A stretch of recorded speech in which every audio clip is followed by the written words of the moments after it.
A long time ago, in a galaxy far, far away, there was an incredibly popular Star Wars series of games that were on the PS2 and Xbox systems, and they just sold like wildfire.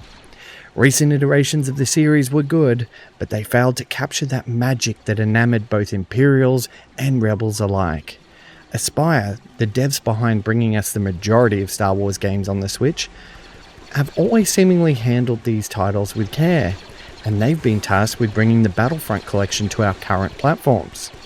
What's it like?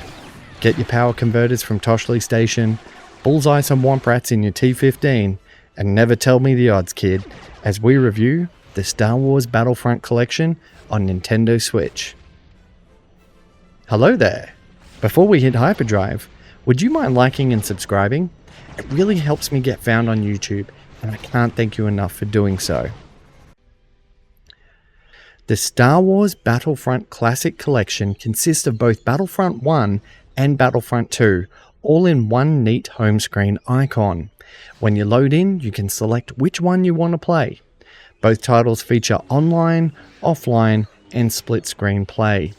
Both games also feature maps and modes that weren't present in the original release, but aside from that, it manages to stay true to these classic games. There are differences between the two games, as the second one has more refined mechanics, which I'll point out, but moving forward in this review, I'm essentially going to be reviewing these games as a package instead of splitting them up into two individual games. Star Wars Battlefront follows the story of the original trilogy as well as the prequel trilogies and offers up a very robust campaign across these films. It automatically assigns you to a side, such as the Droid Army as it marches across the fields in Naboo and takes on the Gungan Army, as well as overthrowing the Royal Guard to seize the palace. And then it goes to commanding the clones as they fight the Droid Army on Kamino or Geonosis. You also play as both Imperials and Rebels, as well as taking part in epic battles across Tatooine, Endor, and the most epic battle of all, the Battle for Hoth. Gameplay for the majority of the campaign follows the tried and true formula of battling it out to secure checkpoints while whittling away at the enemy reinforcements tickets before they get yours to zero. It pits 64 players in two teams of 32 against each other in an all-out galactic war. There's a big focus on team play with different classes fulfilling different roles, such as the soldier, who's a well-balanced infantry fighter, to a rocket trooper who is more equipped to take down vehicles and lay traps. You can also play as the hero in hero battles and also temporarily play them in standard matches as well, giving you a huge advantage in the changing tide of battle.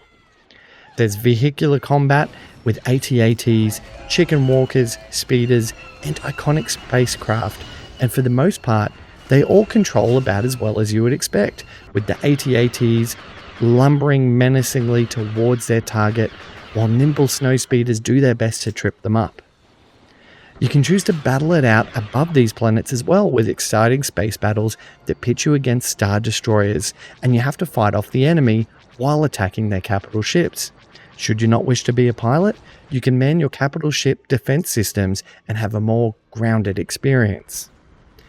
It's all very well executed, and fighting in these iconic locales gave me a sense of wonder and excitement that I had when I was watching these films. Sure, the games have aged, and I'm not quite sure how to put it, but these original titles still managed to capture the excitement of a battle in a way that the more recent titles couldn't. I just can't put my finger on why.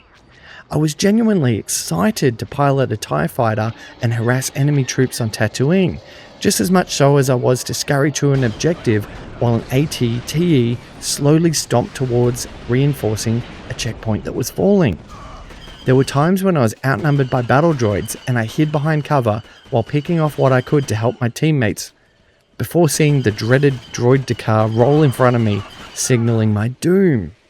The gameplay still holds up to this day, and despite games making advances in both graphics and mechanics, the Battlefield games are simply good, old-fashioned fun. Aside from the campaign, you can also set your own playlist to play offline with bots, which do a decent enough job of keeping you on your feet, as well as split screen on the same console with a friend. I actually recruited my mother-in-law to help me test out the split screen, and it led to some hilarious moments for us. And thankfully, the performance didn't dip despite everything going on the screen. There's also online matchmaking, which did give me a few issues, unfortunately. At midnight when the game launched, there seemed to be only one other player on my server, how's it going, Chudders, which they filled out the rest with bots. And I have this weird issue where the animations don't seem to play correctly and troops' leg movements seem a bit off. And I'm assuming that's because it has minor lag. But this is probably because I'm in rural Australia and my bandwidth is average at best. I did play more matches this morning, well after launch, such as a hero battle and standard conquest modes, and I was joined by about 6 to 12 players with no real issues. You can also host your own servers as well to play your favourite modes and maps with friends or strangers, and whenever there is a player deficiency, the bots will fill things out to keep everything exciting. Graphically, it's no secret that the game has aged, as this is a more port with modern improvements, and the graphics have only seen a resolution update rather than a fully reworked engine.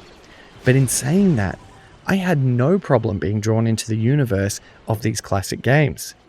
Battlefront 2 also sports slightly better visuals, but despite this, both games and their campaigns were a blast to play, and both felt very similar, and that's in a good way. So I didn't feel like I was wasting my time on one instead of the other. The maps are varied, the vehicles are well done, and you can play in both first and third person perspective depending on your preference.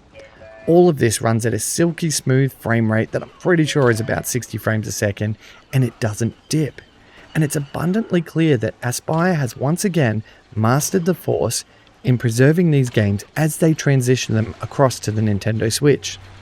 This hectic action is backed by the classic Star Wars scores, and the sound production, while also aging, still manages to capture the excitement of battle with radio chatter, explosions, and the pew-pew of lasers.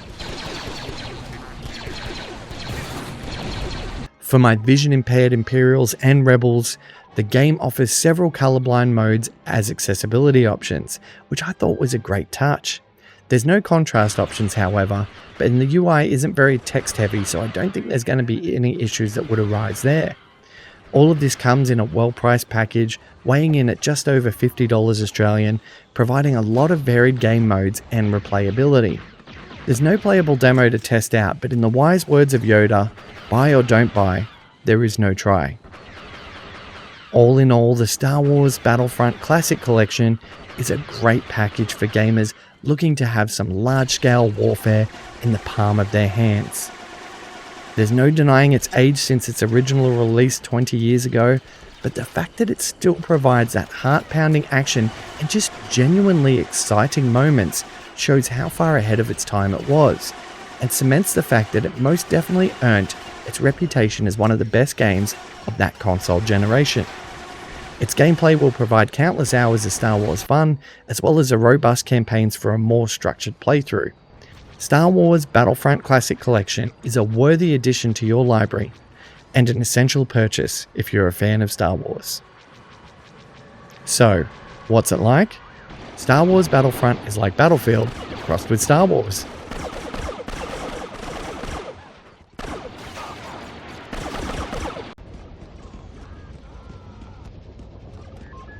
I award it an 80 out of 100.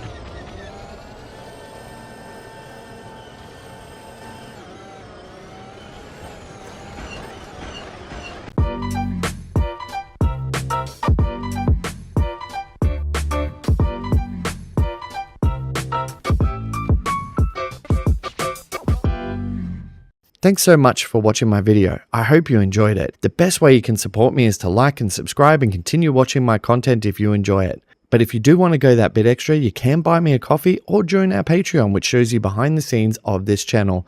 Thanks again.